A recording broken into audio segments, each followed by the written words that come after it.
This is the 18th season of Bass Talk Live.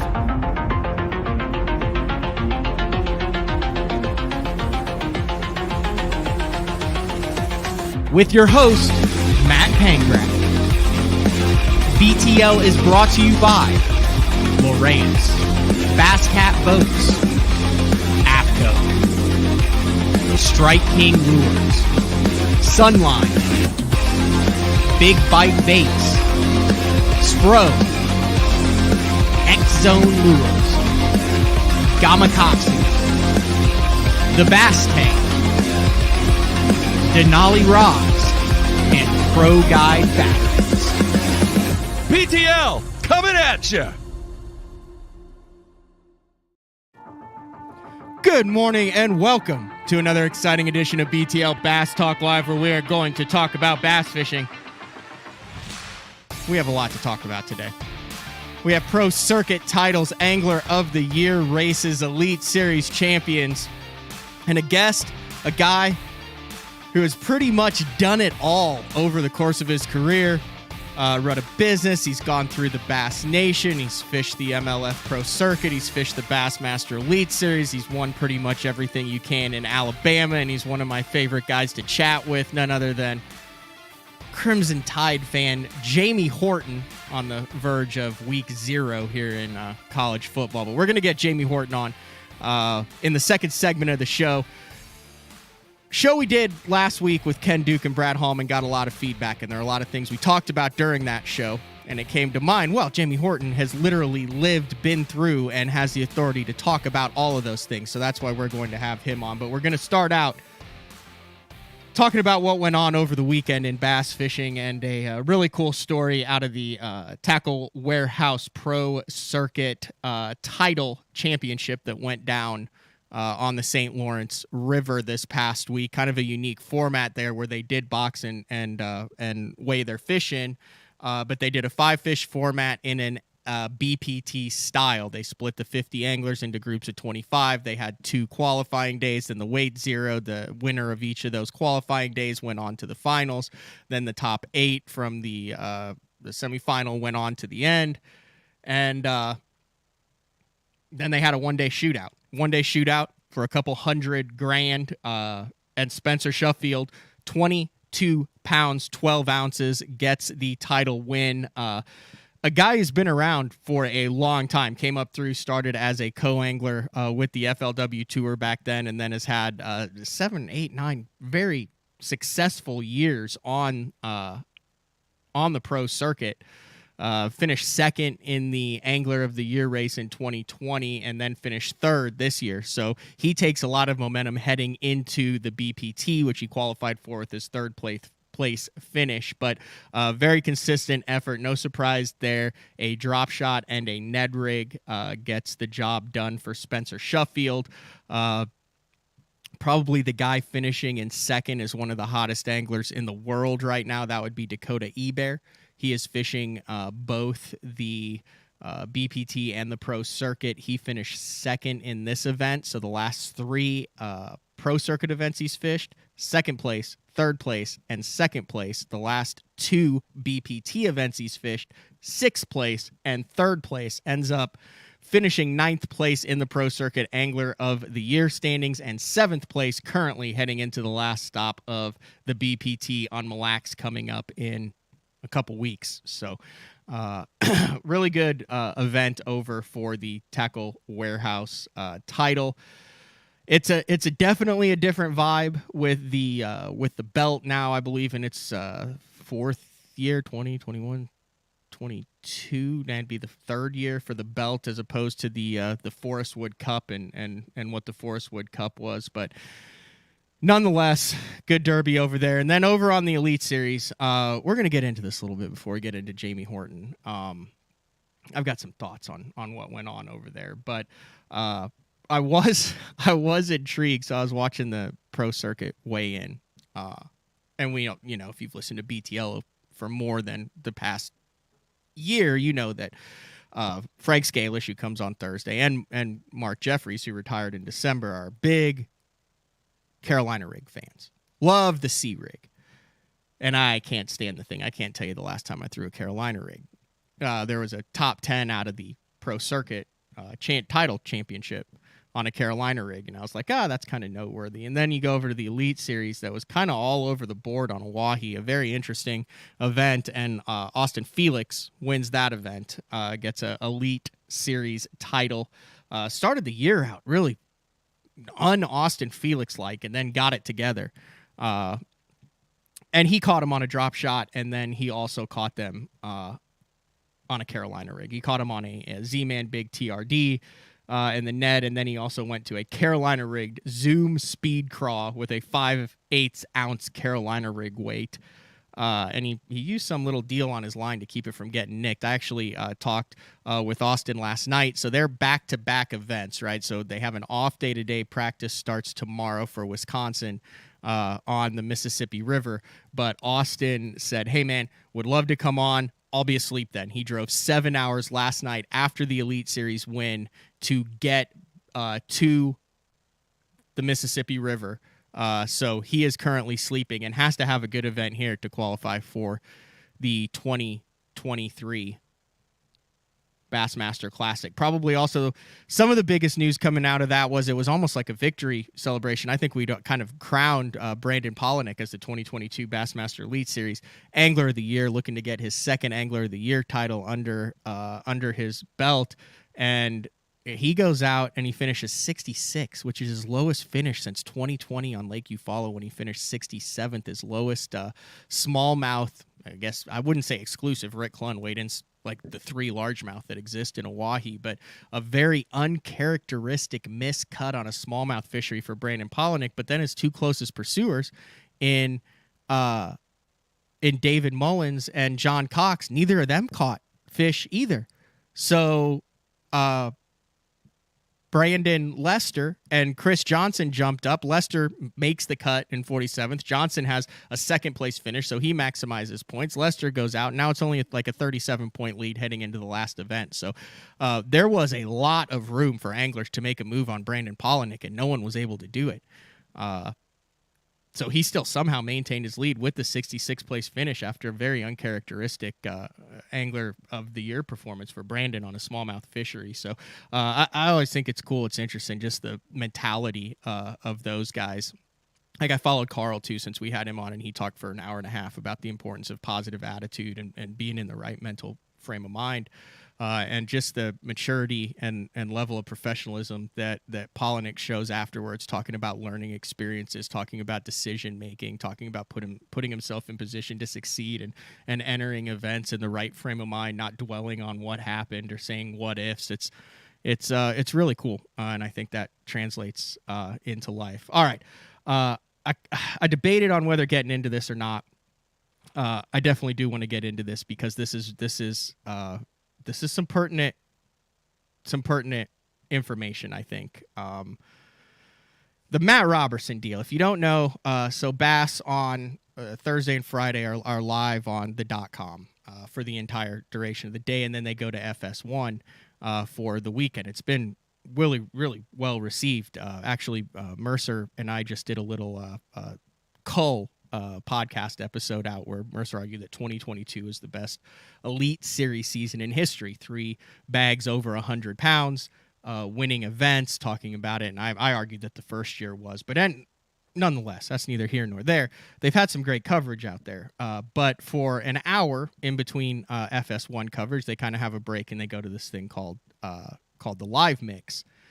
And during the live mix, Matt Roberson was on it, who was having, the guy's having a crazy good year. He's finished 5th in this past one, and then he went 17th, 9th, 17th, and 4th. He's cashed $81,000 in his last 5 events, and he's in the top 10 in the Angler of the Year. For a dude who made it through the Bassmaster Team Series, and we were first introduced to the fur jacket and the slamming water on stage and all that. Like, it's a great story. Matt Roberson is good for the sport. I think it is amazing what he has done as far as finding his niche, a la like a John Daly, a golfer, John McEnroe, a tennis, man. He connects with a lot of the general public that follow fishing and they can relate to him. You want to talk about coming up, makes no bones. He lives in a trailer park. He dominated on Kentucky Lake. You catch him on the weekend series. He comes through the Bassmaster Opens. He has a personality. I think that he's not a robot. He answers all of his fans on social media. He takes the time to personally do that in a sport where so much of it is robotic and super professionalism. That being said, something interesting happened on the final day, and there's a couple things that led up to it, but Roberson takes his pants off during the live mix, and he's got the whitey tighties on. Now there's a reason behind this. Bassmasters ran an article on the lucky underwear, and he's got his sleeves cut off at the Bassmaster Classic, and he plays this persona, but he had these things off for like 30, 45 minutes on the live mix, and they're like straight whitey tighties, and it was awkward. I thought it was incredibly awkward. And I started wondering and thinking, I'm like, how does this happen? You have a professional league that has been fighting for legitimacy, trying to become on par with big sports, with golf, with the tennis, with bowling. I'm just thinking of individual things. And I understand some of it's playing a character, but he also is genuinely like this. But it was awkward, and it was whitey tighties, and I personally don't think it reflected good on the sport. So I eventually put his pants on. They didn't do any coverage of him on FS1 when they came back, but I kind of kept thinking, like, what the heck was that? So I said, am I the only one that thought this was maybe uncalled for? And not a good reflection on the sport, and as a whole, a reflection on the entire Elite Series and the staff and professional fishing as a whole when you're at the top level. So I talked to numerous, I'm not going to name names, numerous Elite Series anglers who fish in the open, fans who just watched it, people who work at Bass, and I also called some sponsors who have decisions in the industry based on where they put their dollars, and they all agreed that it was too far, and that it shouldn't have happened, and it shouldn't have been shown on live mix, and there needs to be something done about it. So then I said, well, I have to look at this from an objective standpoint. What can be done about it? Because if you go to the Bass rules, I mean, if there's nothing against that or anything, well, yeah, it sucks. You might not have liked it, or you may have liked it. Now it just comes down to a matter of personal preference, whether you think it was funny and awesome and a way to kind of stand up against the machine and show your personality and your individualism, or whether it was a swing and a miss. So I pull up the 2022 Bassmaster Elite Series rules, the official rules, and under it is a C7. You can find this online on bassmaster.com. It's the Angler Code of Conduct. And it says, anglers shall at all times conduct themselves in a professional manner that demonstrates integrity, honor, and respect towards fellow competitors, tournament staff, and the general public, and does not reflect unfavorably on Bass, its members, officers, or representatives, tournaments, or sponsors.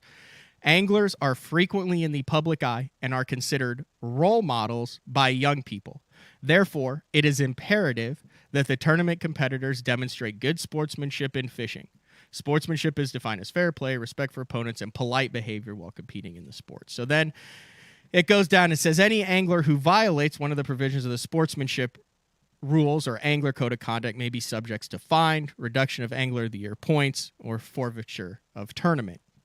And then it says, when an Elite Series angler is found to violate the angler code of conduct, it talks about the offenses. We're talking about fines, and then after you get to the fourth offense, possible suspension or ban from Bassmaster. It says a number of offenses counts over the course of an angler's career. So I think you have to go back, and the only thing that's kind of subjective is, did this display by Matt Roberson demonstrate good sportsmanship?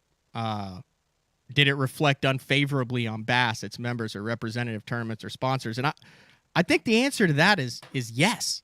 I think it did. I think it was not a not a good representation of what we want professional fishing to be. Listen, there's a whole talk. You talk to these guys, you want to be treated like a professional athlete. You want to get paid like a professional athlete. You want to get covered like a professional athlete. I think there is an onus, a responsibility on that angler once they reach that top level. There's 94 of them on the Bassmaster Elite Series. There's 80 on the BPT. There's millions of people who bass fish. There's hundreds of thousands of people who watch this. Regardless of what you think, I think you have to act in a certain manner that shows respect, decorum, and honor to that top level. And if you want to get treated like a professional athlete on that level, get paid, promoted, and respect, you have to act accordingly. And when you don't, you have to pay the piper. It's fine if you want to do that on your Wednesday nighter. It's fine if you want to do that on YouTube. It's fine if you want to do that in a team tournament. But when you pay that entry fee, when you sign that contract, when you agree to what is on the 2022 rules, you know what you're signing up for, and then that onus is on you to behave accordingly. There's way more in this than just a funny deal of, hey, I took my pants off when I went fishing. That's fine. It's no big deal as far as that is, but he broke those rules. He broke that code of conduct. It looked unfavorably on it. And I kept thinking, man, this would never happen in a Ray Scott run tournament. I don't think it would happen. I know it wouldn't with Trip Weldon, with the way he ran a tight ship there. This is the first year under Chris Bowes and Lisa Talmadge running it. And I'll be very interested to see if there is a fine, a penalty, a press release, anything in regards to what went down in it. Because I'll be honest, I thought it was a boring tournament, Oahe, and it's nothing about the fishery. It's nothing about Bassmaster. They did great on coverage, did an amazing job on the surface of the moon, getting live coverage out on this. But for this to be kind of the main thing that comes out of it, there was cursing on live. It was like a high school locker room for a minute. And I'm sitting here going, dude, this is the top level of the sport, the top 90 on the final day being aired on FS1. And now there's just a brief view of it on FS1, and they didn't go to Matt after they came back. Supposedly he said he didn't put them on. There was some back and forth with Seth Feider, who obviously has maximized his persona. I love Seth Feider. Like I said, I like Matt Roberson. There's nothing wrong with it. I don't have anything against the guy. He has an open invitation if he wants to come on BTL and explain the reasoning as to why this was not an issue. But I think there needs to be a penalty for what happened. I think they need to get it in line and say, listen, read the rules, read this. The kids, the youth, the people that are talking about this, the professional sport. I think a fine, just under the rules. Now, don't take any angler of the year. Don't suspend him, nothing like that. But I think you need a fine, put on probation, and saying, listen, this cannot happen again. My 75-year-old mom is at home. She follows the Bassmaster Elite Series. She's a fan. It's on their big screen TV watching the live mix, and I'm getting a text going, what the heck is going on? Why is there a guy in his underwear fishing on TV? How do I explain that to my 75-year-old mom? How do you explain that to the high school kids who then think it's cool? You can say you're not a role model, but you are. It says it right here in the rules. It says you have to act with the decorum like that. It wasn't that many years ago that the Bassmaster Elite Series guys fought to be able to wear jeans on stage. Jeans on stage. They couldn't wear jeans. They had to wear slacks. Now they can wear jeans. I don't know. Maybe to me, it puts into legitimacy and questions everything. And I think it's kind of a selfish deal because if you're a sponsor, if you're out there, you are representing the entire industry on that level. You are in the top 5 of the biggest tournament stage with cameras that they fought for with cameras for 5 years to be able to show your individuality. And if I'm a major sponsor, endemic or non-endemic, and I'm watching that and I'm trying to decide, is this something that I want my brand associated with, that I want my image to be out there with, and that's the time that I turn on is Matt Roberson in his whitey tighties and the cursing and the chaos that was going on during that time. I'm taking my ball and I'm playing somewhere else. That's just a matter. And when it comes down to that, then it impacts everybody across every level. It impacts me. It impacts the staff at Bass. It impacts the other anglers. Am I wrong on this? I might be wrong on this. I don't see that happen. I don't see a guy playing his back nine and his whitey tighties and everyone saying, oh, that's funny. I mean, there's a difference between showing your individuality. And I get it. I mean, It might not be a huge deal, but in the grand scheme of things, dude, you got to act professional when you reach that level. That's your responsibility. All right, we're going to talk to Jamie Horton when we come back. BTL on a Monday. We'll be back right after this. Your key to better fishing this season is Elite FS, now available at a new lower price.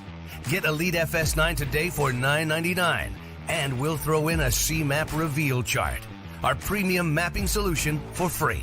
Elite FS works with all state-of-the-art Lowrance sonar, from chirp, side scan, and down scan imaging with fish reveal to high-resolution active target live sonar. Elite FS9 and C-Map reveal. Offer ends August 31st. The new Puma STS has been redesigned from the ground up.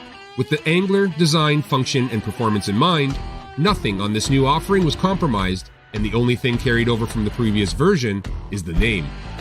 Based on the Soft Touch series hull that started with the flagship Jaguar, this new model is nimble and performs incredibly well at all speeds with either a 250 or 300 horsepower engine. Featuring a new 96-inch wide-body footprint, this hull measures out at 20 foot 7 inches in length. Industry-leading design coupled with tournament-winning performance. The Puma STS from Basscat. Feel the rush.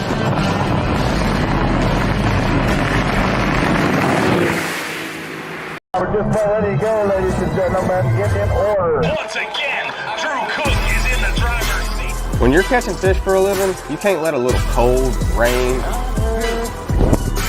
heat, humidity, or anything else get in the way of a payday. I wear APCO.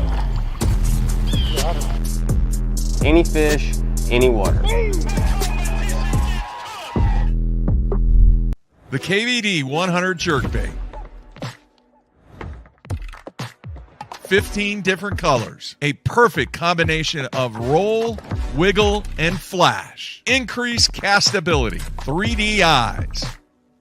Premium black nickel hooks. KVD. Tie one on. Striking lures.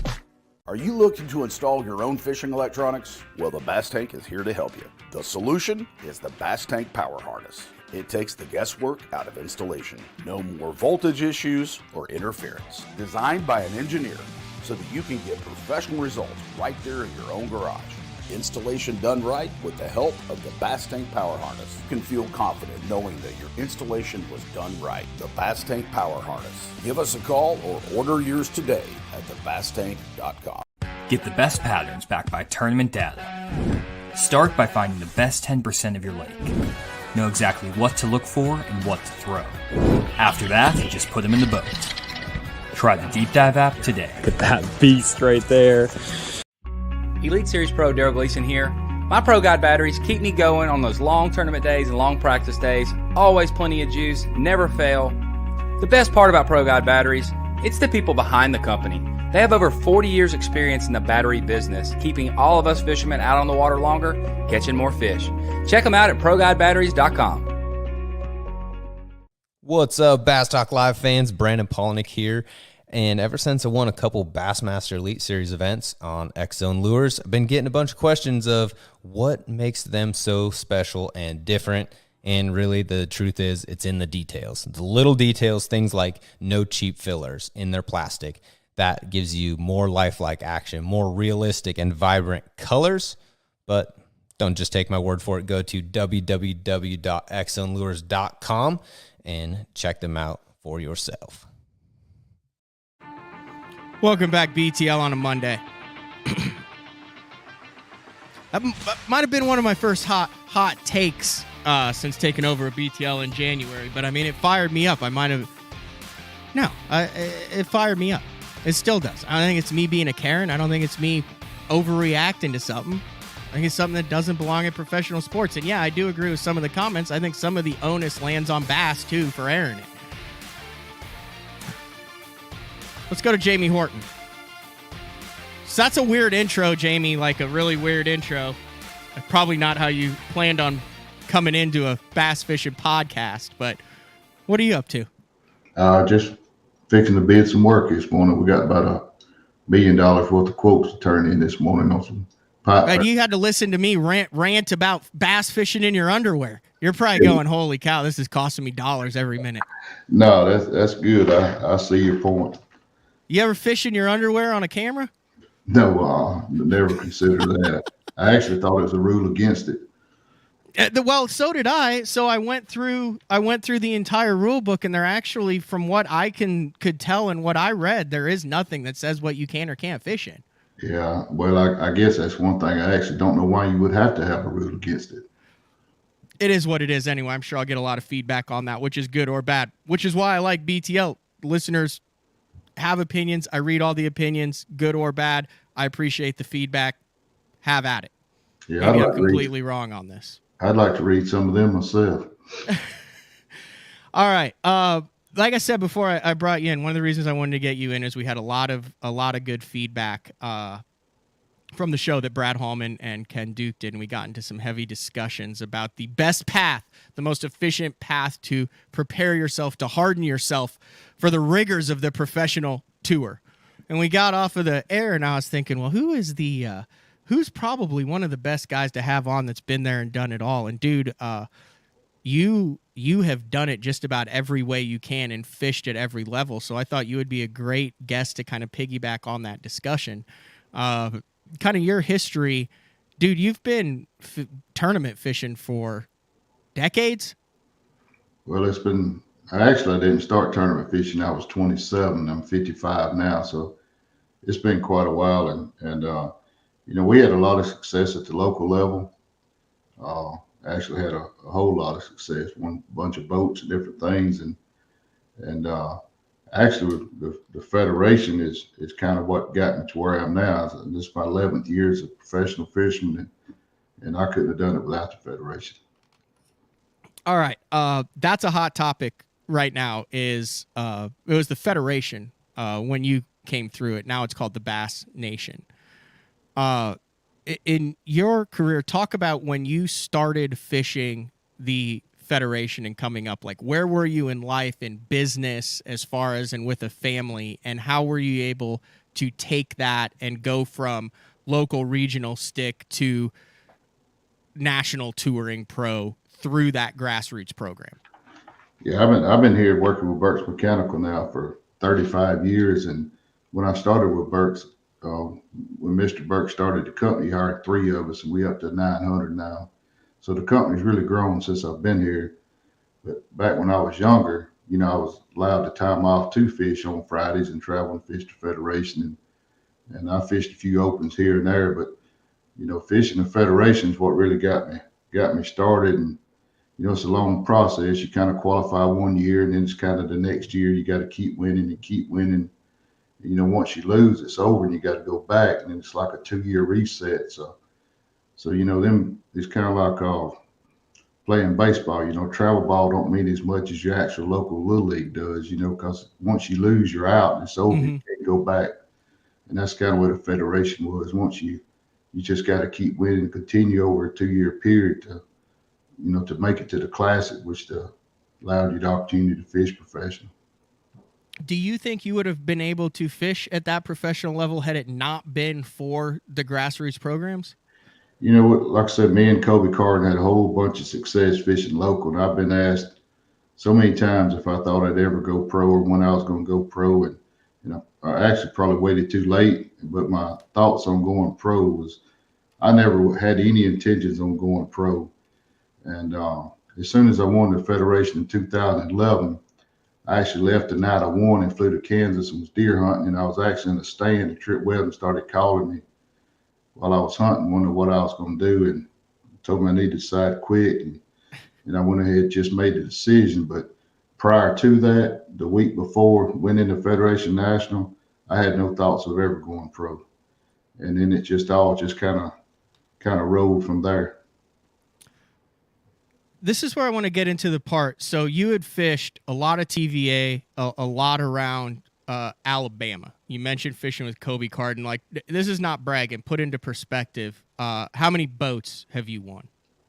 Well, we've won 12 boats, but a lot of the boats we had an option to take the money or the boat. So we probably never actually sold but like 6 boats. But, we did fish the Federation in Oklahoma. We actually come up with this 6-man team deal the Federation did. I don't know if you remember that, the Bass Federation. Yep, I remember that. And when that come out, I thought that was a great opportunity. And me and Kobe got together and Chris Rutland, and we decided who we thought was the best local fisherman in Alabama. And we called Mike Kill, Tim Hurst, and Mark McKeag, and us 6 formed a 6-man team. And then we actually went out to Oklahoma and won those 6 boats also. So that was really nice, because that was a goal we set, and it took 2 years to achieve it. And it's just really nice when you can set a goal and then achieve it later on, Do you feel like your regional success translated to the national level, or when you started fishing across the country, were like, man, I'm used to winning, to knowing what the next move is, to knowing where I need to do, and now I'm totally clueless? Or did that success and the background and the foundation that you built there help you across the country? Well, it definitely helped me the way I still fish. But, at one time I thought, the more knowledge you got, the more to fish, the more you would know, and you'd have such a great advantage. But the sport's changed so much with the electronics and things. The sports has changed so much over the last 4 or 5 years from what it was back when we used to fish local around here. I think even Kobe fishes different around here now than what me and him did. What was the biggest challenge to you when you started going out? Back when I first started fishing, I had a plan to be the best fisherman I could be, and I was really good at sight fishing. That's something I learned as a kid. So I always felt like I was one of the better local guys at sight fishing. And then I didn't know that. Yeah, and then we learned how to swim a jig, and what I felt like I was not good at was fishing offshore. So I met Ed Geddes at the time. He was at Gunnersville, Alabama. Now he's at Paris, Tennessee. And me and him started fishing together during the summer. And we fished all the lakes on the Coosa and Gunnersville and Pickwick and Wheeler and Kentucky Lake and Lake Barkley. And we fished all those places years ago. And I was just amazed you hear people say now they found these places. I found them with my electronics and all this. A lot of them places me and Ed fished years ago, just off of a map, in places that he had found. That's how much he fished during the summer. And he showed me how to fish offshore. And then in return, I showed him how to fish shallow. And then years later, I probably won more money offshore, and he probably won more money shallow there for a while. Actually, I think he's won the last 2 tournaments on Kentucky Lake, both of them shallow. So this younger group of anglers coming up, because I'll be honest, I kind of took the side of with high school and college fishing. If you have the ability to fish that AAA level right out of college or high school or as soon as you can, that I think it's beneficial to be able to find and catch fish coast to coast, and that before you entertain thoughts of, and I hate the term going pro, before you entertain thoughts of seriously qualifying for a pro circuit, for an elite series, that you don't have to be dominant at the local or regional level. You don't have to be a Jamie Horton where you're winning boats and trucks and tournaments, that it's as valuable to learn how to be proficient and find fish on natural lakes, in Florida lakes, on TVA lakes, on the Carolinas with bluebacks, in the Ozarks, on grass-free rock lakes, up north on the natural lakes. What are your thoughts? Do you think, which way do you think is better? Do you think a guy should learn how to grind it out and win before he makes that step? Or do you, in hindsight, looking back now, think that's not a necessity to have success on the national level? Well, I think if you had asked me this maybe a year or 2 ago, no doubt you need to win at your local level. And if you get where you can dominate at your local level and you get the opportunity and you can afford to pursue a professional career, I think that's what you ought to do when you're in your prime, when everything's going good and you are winning. I think that is the best route. I think that continues to be the best route through the day. Not to say that 2 years from now, you might start to see the trend changing some. I do think that that if Bass keeps the rules they have in set, and if BPT keeps the rules they have about requalifying and unqualifying, I do think the average competitive age in them two trails would probably drop 20 years in the next 5 years. The average age of fishermen. These young guys are, everybody tends to work harder at things when they're younger. And I think a lot of young guys are working really hard, and I think they're really smart, and you just see a lot of them being really successful. But a lot of those guys at this point still did dominate around the house. Connell was a great fisherman here at home. And, I think you still, at this point, I still think you need to dominate around home. But I could see that changing as you have more college kids graduate that learn how to catch fish more different ways. Being really good at one technique can really hurt you sometimes. Just knowing what to do. Some of these guys don't really try to fish at strength. I think it just fixes the strength of that lake, and I think that's a good thing at times. Interesting. What do you think the biggest advantage of being an older veteran in this sport is? If you're in your 40s, your 50s, let's go 60s or 70s, even like Rick Clunn. Let's go, just that age. What is the biggest advantage that you have over the young guys coming into this? The first thing you would say would just going to these lakes or having as much experience on the lake. If you look back what Larry Nixon's still doing, it's really incredible how well he's still competing on the different lakes. It just seems like he always catches them. But, now a lot of the guys spend so much time at the lakes before they go off limits. I think it's just really even now. All right. I want to take a quick break, and when I come back, I want to dive into the other side of Jamie Horton. You work your butt off. You've been doing this in the tournament stuff, but you've got a wild streak in you that I don't think a lot of people know about. Like, you've got some country. Like, you're not afraid to put things in your live well, in your rod box, to raise things that are dangerous, that could bite you. I mean, you've got some pretty good stuff that I've heard stories around, and I'd be like, he did what? Yeah, we used to. Are you willing to dive into some of the stuff that's happened over the years that you've ran across on the water, Jamie? Yeah, we used to have to find our own entertainment growing up. All right. Well, on the other side of the break, we will talk about that. BTL on a Monday with Pro Circuit angler Jamie Horton. We'll be back right after this. Vibrating jigs are a great choice for any time of year, and the Kamikaze Swim-On is a perfect match for any vibrating jig. 2 sizes and the unique tail design gives it a bait fish profile and a great swimming action for realism. There are 17 colors. See them all at bigbitebaits.com. Have you considered purchasing new electronics for your rig? The type of mounts you choose to protect your investment should be part of the decision-making process. No matter if you prefer 1, 2, or 3 graphs up front, Beatdown Outdoors has a solution for you. Adjustable, versatile, rigid, and made in the USA. What's your ultimate electronics setup? Check out the full selection of Beatdown Outdoors products by visiting beatdownoutdoors.com. Combining one of the most popular hook styles with Gamakatsu's beefier Superline offering, the Gamakatsu Superline Offset Round Bend delivers the strength necessary to target big fish in heavy cover. Well suited for braided line and heavier fluorocarbon, the Gamakatsu Superline Offset Round Bend is built using stronger Superline wire that allows anglers to easily fish a finesse worm around heavy cover. The round bend offers a larger bite area, perfect for any worm presentation, while increasing your hookup ratios. The newly enhanced Z-Bend holds your plastics on the hook longer, reducing the number of pull-offs and reducing damage to plastics.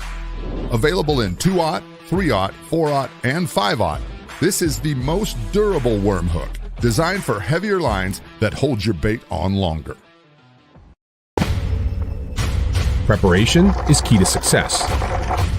And that preparation starts well before you ever hit the water.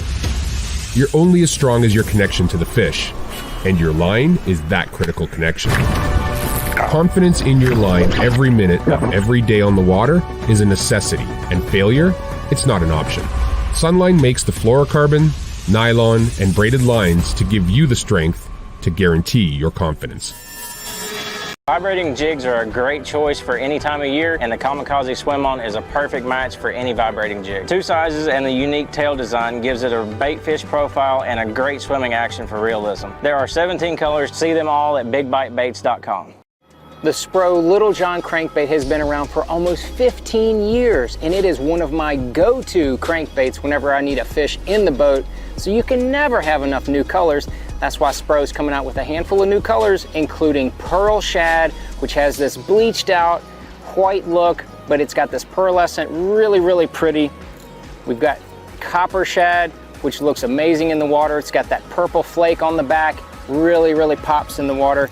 And then if you want some real pop, we've got Sparkle Shad, nothing but sparkles all over this thing. And then last but not least, we've got the matte Sexy Shad, just a really different looking color for a crankbait. So you want to give them a little different look, that matte Sexy Shad is definitely the one to go with. All these colors are available in the original Little John and the MD.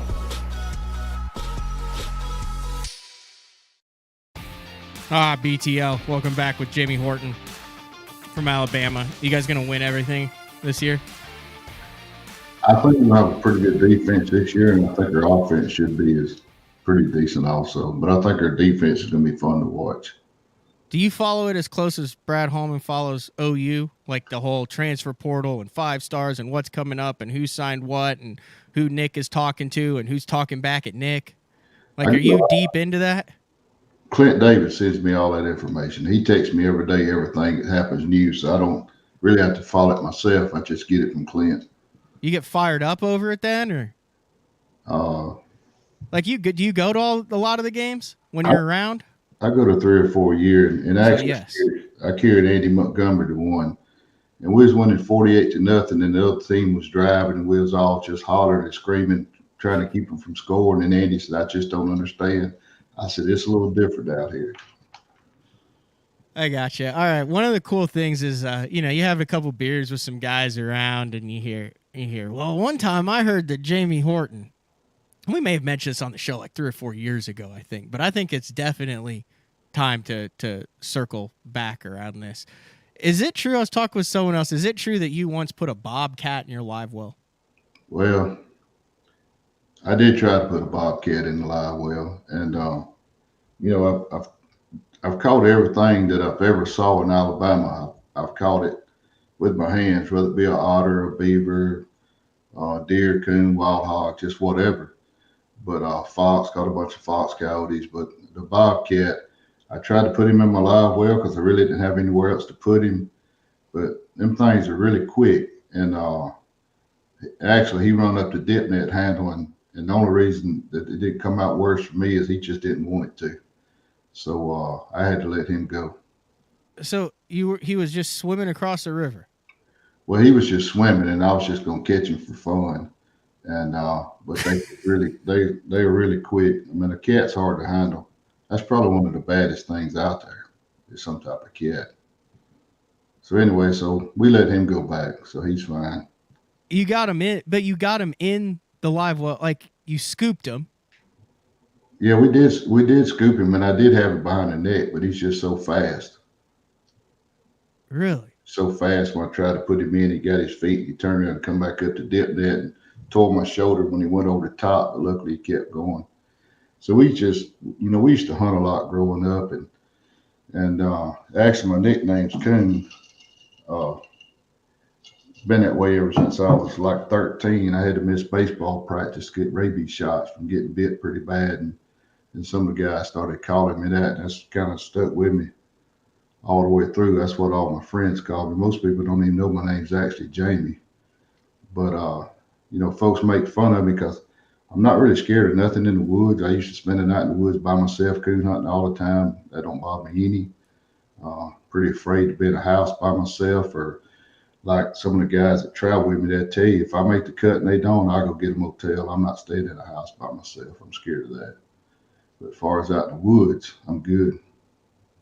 We stayed in a haunted house in La Crosse one time. I think we stayed at 2 haunted houses this year. One in Virginia, and I forget where the other one was, but it was pretty scary. What was up with the Virginia house? It just felt haunted to me. Old? Like old, like 100-year-old house? Yes, it was a really old house. Who are you staying with? Me and Scott Dobbins and Rusty Thranch and Ron Nelson. Did they all agree that it was haunted? Yes, we all agreed that we was all, if anybody got made the fourth, they cut, and the rest of us wasn't going to stay in that house by ourselves.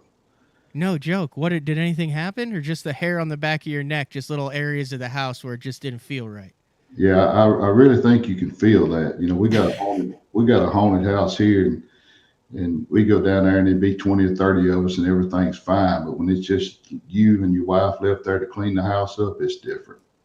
You can actually feel stuff around the back of your neck. So I'm not fooling with that.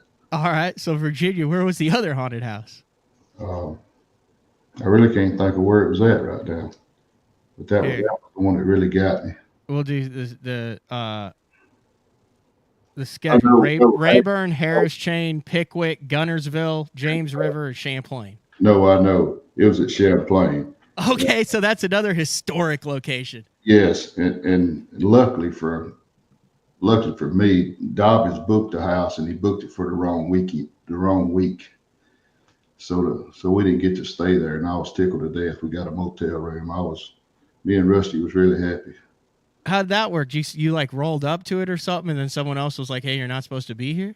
Well, when he told us where it was at, we looked at it on Google Earth and the street view and all that, and it was pretty obvious from the street it was haunted, or appeared to be haunted. But luckily, when we got to New York, we found out Dobson had booked it for the wrong weekend. We booked 3 houses for the wrong weekend this year somehow. I think we all booked one for the wrong week. We got to do a good job of that next year. Yeah. But go ahead. When I was getting ready to go for that trip, you know, with smallmouth fishing, I had to get all my smallmouth stuff together. So I was actually digging around in my boat building, looking for some flatworms and stuff. And I stuck my hand in a box, and I had a snake bite me. It bit me pretty good down one finger, just tore me by the edge there. But it was actually just a big rat snake. You know, when a rat snake bites you, his teeth come out. It feels like glass in your hand, glass slivers.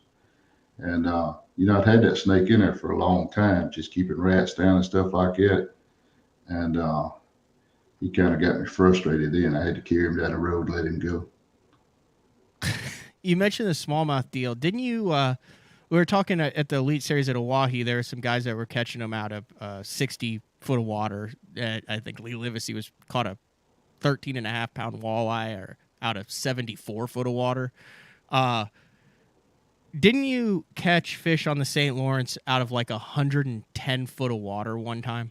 There's one spot right there where Chippewa Bay is, kind of out in front of Chippewa Bay, where there's a boat or something sank there. It's like 105 foot deep. And me and Steve Kennedy caught some fish there just for fun. They was all small, but they was all the way on the bottom, 105 foot. That's pretty amazing, isn't it? What made you even stop and drop on those things? Well, it showed a lot of fish suspended on your graph. So there was a lot of fish. It wasn't quite that deep. So there was a lot of fish around 30 foot, but we did just drop on down just to see what was down deeper. And they was all small, like 10 inches long, but there was a bunch of fish down there. Did they have the bends? Were they alive when they came up, or were you having to stop like halfway up to keep them, to kind of let them adjust? Yeah, they was kind of blowing up some for sure. Not good derby fish then. Yeah, for sure. Interesting. That's got to be the deepest. I've never heard of anybody catching a bass out of deeper water in a tournament setting, right? Like, I'm sure it might have happened on Mead or somewhere else, but in a tournament setting like Elite Series, Pro Circuit, BPT, like practice tournament, anything, I think that you probably take the cake. As far as catching the deepest one ever. Yeah, it was that one little spot there, and it actually looked like a sailboat or something. It sank there. You can see something down on bottom. It looks similar to a boat. And this was That's probably been 7 or 8 years ago. So, with a live scope or stuff like that, and there are the side images now, you probably see it a little bit better. That's good stuff. How much longer are you going to be in this game, Jamie? Like, are you in this till you win a title, a tournament? Is it something that you do for enjoyment? What's your 10-year plan? I really ain't sure. I still enjoy fishing. I got a grandbaby that's playing softball, volleyball, cheerleader, and I really enjoy that. So being gone from home and missing sporting events, my nephew playing baseball and all that stuff, it's you kind of miss more stuff when you get older but I do still enjoy fishing. I don't have any intentions on stopping real soon. Didn't you have a crazy health thing a couple years ago? Yeah, I had, for some reason, I don't know what it was, but when I won the Federation National, somehow I developed some kind of arthritis, and I've been fighting that pretty hard and taking a lot of steroids and actually gained a lot of weight because of it. So, all that kind of hindered me a lot. Actually, all that's doing a little bit better now. Good deal. Kind of a freak thing. They really don't even know how it cured. Think about it. They said it could have occurred with stress, maybe from trying to decide if I wanted to go pro or not. You still feel stressed? You seem like the type of guy who never gets stressed out over anything. Well, that was pretty stressful. That, winning that event, and then, it was a lot making that decision for me, because I put myself in a pretty good place at that time, but still that's a big opportunity to take, big step. I got you. All right. Well, we'll let you get back to your $1 million deals that you're working on today. I greatly appreciate you taking the time out to chat on BTL. I appreciate you. All right. See you, Jamie. Thank you, man. That was Jamie Horton. And I think he was a little modest. I mean, dude, the guy they hit with him and Kobe Card, and there's like a whole little group of guys that came up around that time. I think Russ Lane was in the mix there and stuff as far as really dominant anglers in the Alabama area. But just kind of a pertinent information and an interview, especially surrounding all that's going on with the Bass Nation and the Bassmaster Opens and the qualifying process. A really great example in Jamie Horton of a guy who worked his butt off, was very successful at the local and regional level, and then took that opportunity and translated it into basically a second career, both on the Elite Series and then now on the Tackle Warehouse Pro Circuit. So we've got an exciting lineup of shows this week. One of my favorite shows that we've done this year was bass writer Pete Robbins, and Pete will be on tomorrow to talk about a number of things on the Elite Series. He has an Inside Line blog and a personal website, and he's been posting some really interesting things. So we're going to go over that. I want to get his thoughts on the Angler of the Year race. He still writes for the .com and Bassmaster magazine, so get his thoughts on it. And then Wednesday, Jody White. If you remember Jody White, longtime FLW employee, MLF. Now he's doing some independent stuff. He's also fishing a lot and doing a really good job of fishing, but he has been covering things on the MLF side, and we're going to talk with him about transitioning and his career and his thoughts on the year. The Elite Series kicks off practice for the final event of the year tomorrow on the Mississippi River in Wisconsin, so we won't be able to get them on. I will work on getting Spencer Sheffield and Dakota Ebear on as well to talk about the conclusion of that season and then starting to look forward to the final BPT of the season. The picture's kind of becoming clear on who's in and who's out for the BPT for the Elite Series. And then there's 4 Bassmaster Opens. I leave next week for a media event and then head to the Bassmaster Open on the Chesapeake Bay after that. So Thursday, we will be back with Frank Scalish with another live show. But big shout out to Jamie Horton for taking the time to jump on BTL today. That's all we got. We'll see you guys tomorrow. Bass Rider Pete Robbins. See ya.